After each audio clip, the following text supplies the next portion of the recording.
Tell me you don't feel it. What, Nick? Feel what exactly? I don't know, some. I don't feel shit.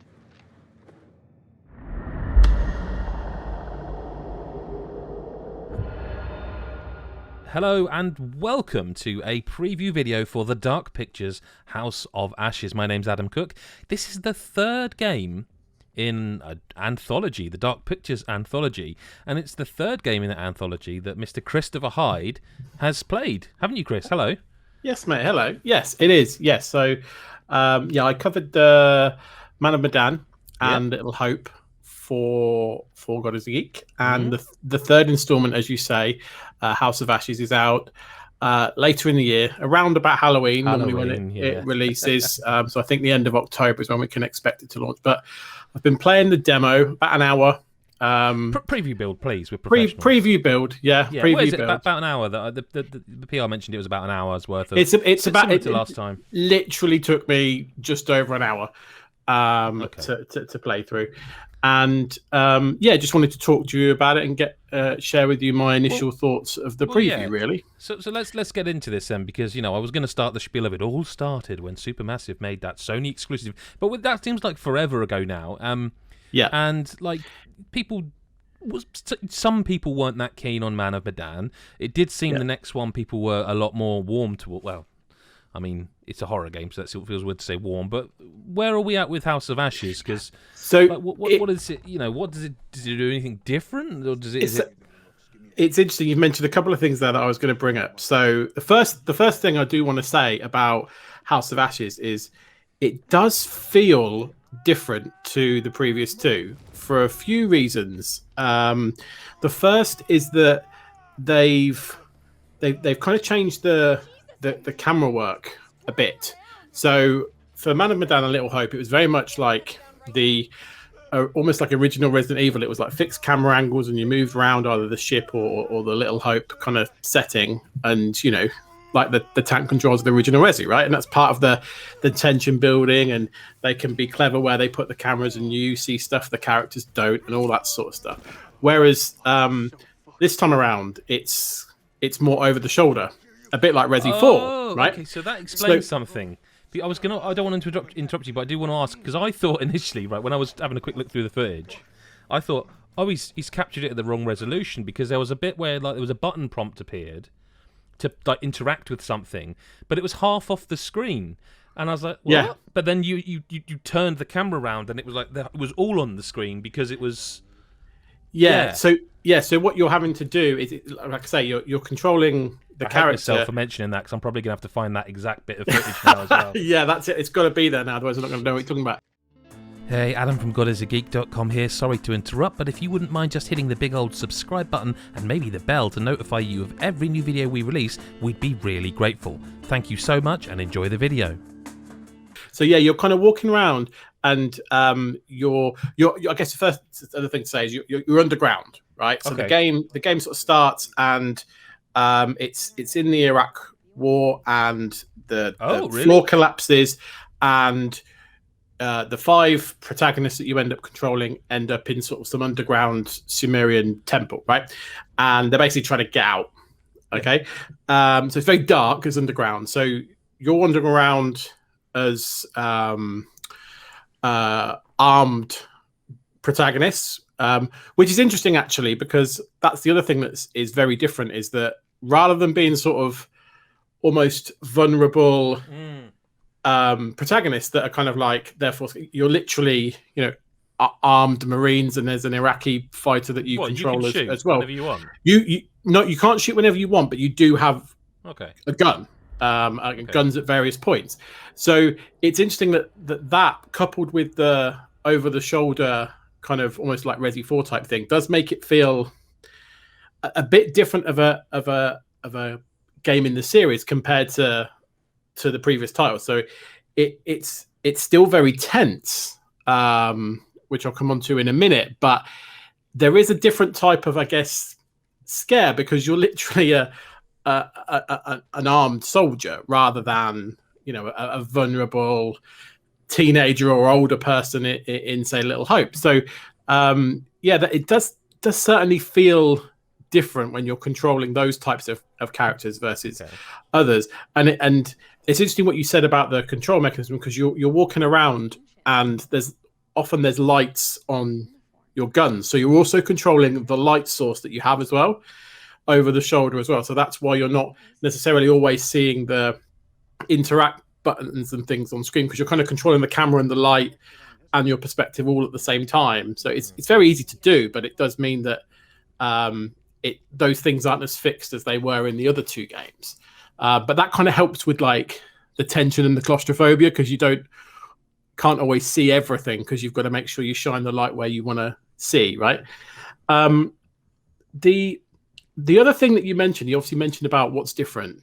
The other thing that you very slightly hinted at was Supermassive's first game, which a lot of people kind of laud as their best game of this type, which is Until Dawn. Okay, and I think a lot of people are waiting for a game in this Until Dawn 2, or a game in this anthology to kind of get that feeling back. And I will say there are things that from what I've seen in this preview build, that did remind me of Until Dawn. Now, I don't want to spoil Until Dawn in case there are people that haven't played that. But what I will say is the I'll call them enemies, or the things that are, you're not alone in those caves that you find yourselves in underground, and the things that are hunting you very much reminded me of what I briefly glimpsed of the enemies in Until Dawn. And so for people that have played that, they'll know what I'm talking about without me spoiling it. Yeah. But they very much remind me of that type of enemy. And which is interesting. And they, I've played them, like I say, an hour preview build, and this is the hour. Pretty much you fall underground, and that's the starting hour. That's the hour I played. And about these enemies almost straight away. They don't mess about for that's 5 hours. Yeah, they don't mess about for ages going, well, what was that noise? And build it up. It's like, it's them. You see something almost straight away.